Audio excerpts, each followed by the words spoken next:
Good morning, good afternoon, or good evening, and assalamu alaikum for my Muslim community. My name is Nicole Newman, and I'm coming to you from Philadelphia, Pennsylvania, Cobbs Creek Park section of the city on Tuesday, September 19th. I finally got to the second part of this video. This is part of the series I wanted to do on Sunday, but life did what life does and added a couple of curveballs to my plan. So let's go right into accountability because accountability makes me feel comfortable. I wanted to collect 9,600 by December 31st. I've collected $10 and I'm very happy over that $10 because $10 is a start. So that is my accountability on my accounts receivable, and accounts receivable is going to help me pay down my student loans. So I'm really excited about that $10. Yes. Team building. I've added 3 people to the real estate development team. Need a landscaper. I need a handyman. I need an expediter. I need somebody to do the architectural drawings. I'm working on that. I'm working on that plan because that is my focus right now. And next week I'm adding somebody else. I need an assistant. This is a lot. This is growing a business, growing a team, because that's all it is a business is a team, just like wealth is a team sport. Discipline is still doing what I don't want to do until it becomes habitual. The second part of this video is talking about the 6 things I didn't want to do that helped me build wealth. And I said in my last video that my mom was right. I only do things when I have to. Just because you know you need to do them doesn't mean you want to do them. So the discipline has to kick in to make you do them.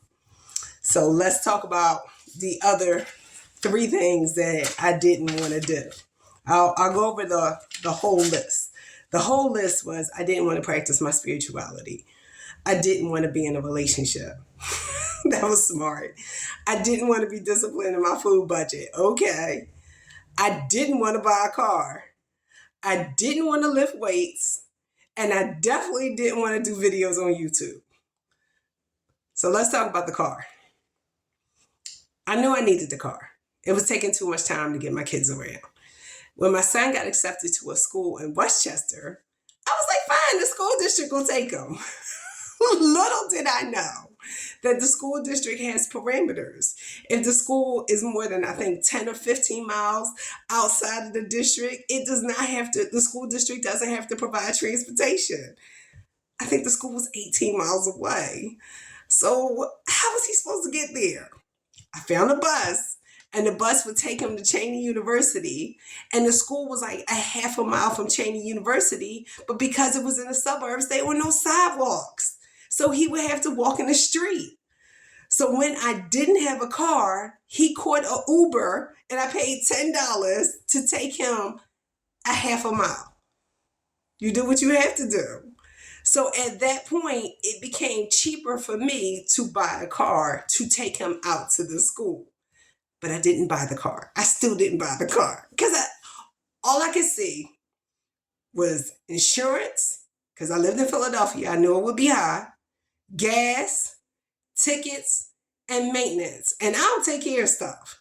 So it would force me to add on additional responsibilities that I didn't think I could carry at that time. So I had a girlfriend. So one of my friends said, you could rent a car from Lyft, and all you had to do was drive for them for, 20 rides a week. So I did that. I did that for 6 months. I think it cost me like $1,000 a month just to make sure that I was willing to go through that responsibility. So by the time I got to the dealership, because I only wanted a Prius, because I was trying to lower my costs, by the time I got to the dealership, they didn't ask me about how much money I was making, because I explained that I was trying to get out of a rental situation with Lyft. So all they could see is that if I bought the car, I would save money. Right. We were both at the same plan of saving money. I spent more money than I needed to. I bought a certified car and a warranty on a certified car.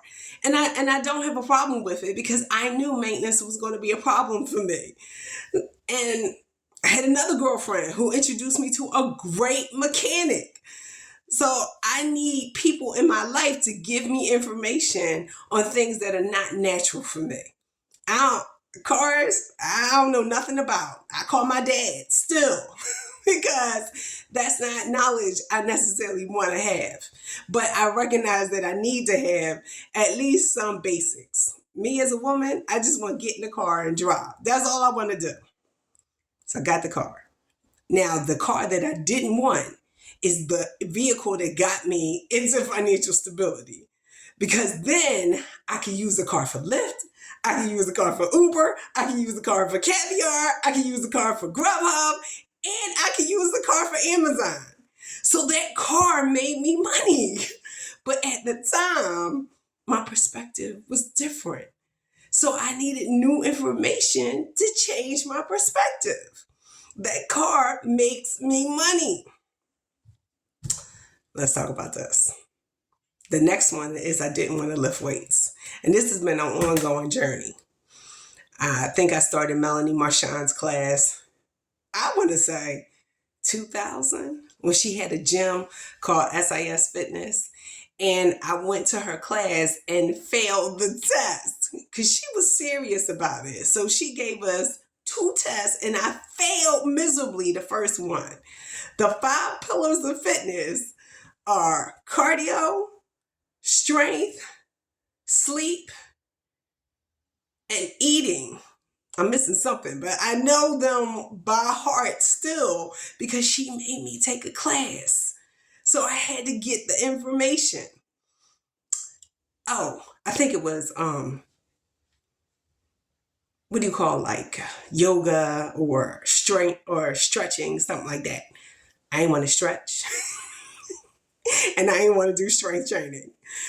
I pay somebody to do the stretching for me. I go to yoga on Sundays. That's the only, I know me, I'm not going to do it. So unless I'm forced to, like my mother said, I'm not going to do it. So I schedule that in because I'm paying for it. We're working on the weights. I still don't like them. But what I do is I tell myself I can't do something I like until I get that done. So I did 20 repetitions before I did this video. And I got 10 more to do after it.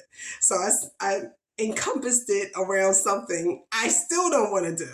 Because the third thing, on to the second part of this video, is I definitely did want to make videos on YouTube. I'm a little shy on camera. I can talk to you all day long when you're in my face. But when I get on camera, I get a little shy. I know I'm working on that. You don't see it because I work on it. The only reason I did it is because I saw somebody else do it.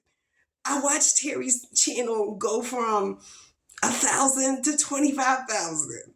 And I know that you can get in people's emotional response by showing your face.